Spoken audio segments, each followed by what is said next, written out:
talk about, we got a lot on the plate the next 4 years. Y'all have been selecting those projects. That includes I-69-95. How did that come about? That came quickly. Yeah, we're very excited about making improvements at I-16 and I-95. As you know, well, those loop ramps, trucks don't navigate those very well, and seeing the tremendous port traffic that we see growing now coming out of the Port of Savannah, is we have to think about freight and freight mobility for the good of Georgia.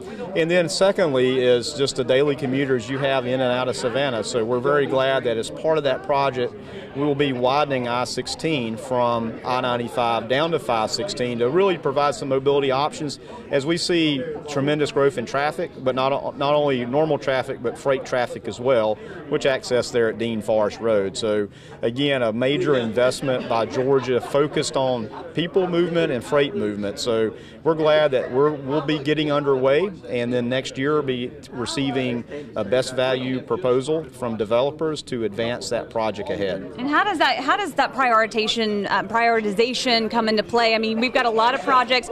There's a lot of safety concerns along with the Bull River Bridge and Lazaretto Creek Bridge. So how does that factor in? Yeah, absolutely.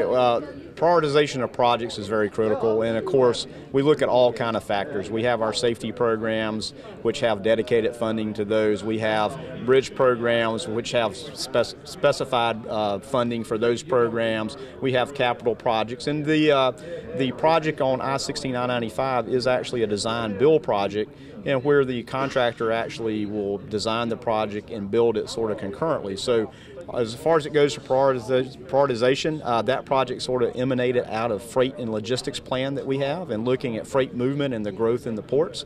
We made tremendous investment over on Jimmy DeLoach Parkway as well. So again, Georgia's focused on freight and freight mobility for the entire good of the state, as well as the region in the south. And you mentioned the river bridges out to Tybee. Certainly a safety concern that's been raised. We certainly understand that. Have made some interim improvements as we move forward through a very tricky design process and environmental process. So we are moving forward now on those designs and working through that process that is very cumbersome. Not an easy job at all.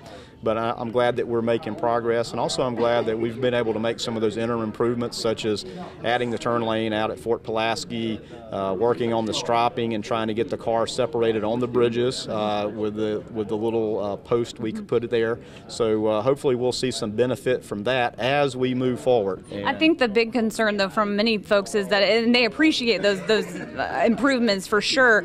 It's just that when there's one crash or even a fender bender on one of those bridges, it shuts down access to Tybee, threatening thousands of lives on Tybee Island because no emergency vehicles can get to those people. In fact, we interviewed a lady just last week who had to be life flighted from the beach because emergency vehicles. So it's not just the roads; it's what it does to that. And so I guess the big concern, I guess, is why is this still a long range project? Well, long range is a planning function, and the Chatham County actually has a planning office that prioritizes projects. So, locally it could be prioritized and moved up.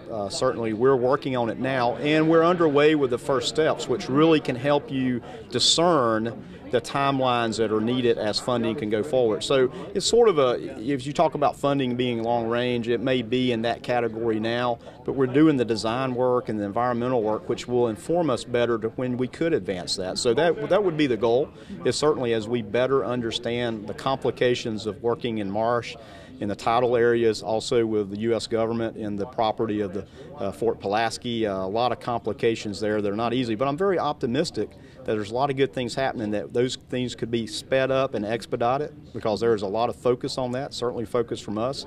How can we get this done sooner? So the planning process of funding is really, it happens all the time. As you were here today, there was amendments that we can make, and again, in cooperation with the Metropolitan Planning Organization in Chatham County, CORE, certainly can advance those as well. So we'd look for that local support from CORE to prioritize these dollars sooner, but we need to be a little more informed as we're working through our design process now, which will give us the ability to look at moving this up sooner rather than later. Well, and I was doing my research about how y'all prioritize things, and I came across an audit that said you guys, aren't being transparent about the prioritizing process. I mean, what's your response to that? Well, I certainly disagree.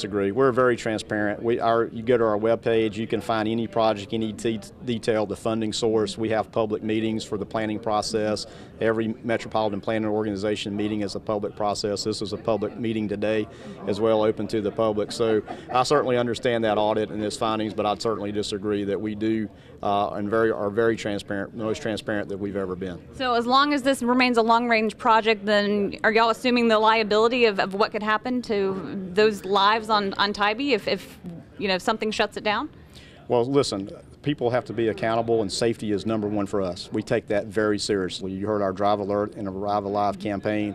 We're very much focused on making sure that people are safe. We've made safety improvements. We'll continue to assess and make sure that we're doing everything for people's safety. We take that very seriously. So just stay tuned. Again, we are working on the project. We are in that design phase. And so as we learn more and have more information, the funding can move forward. So we certainly, again, encourage the MPO to accelerate it when possible, and we certainly will look to do the same. But you guys have,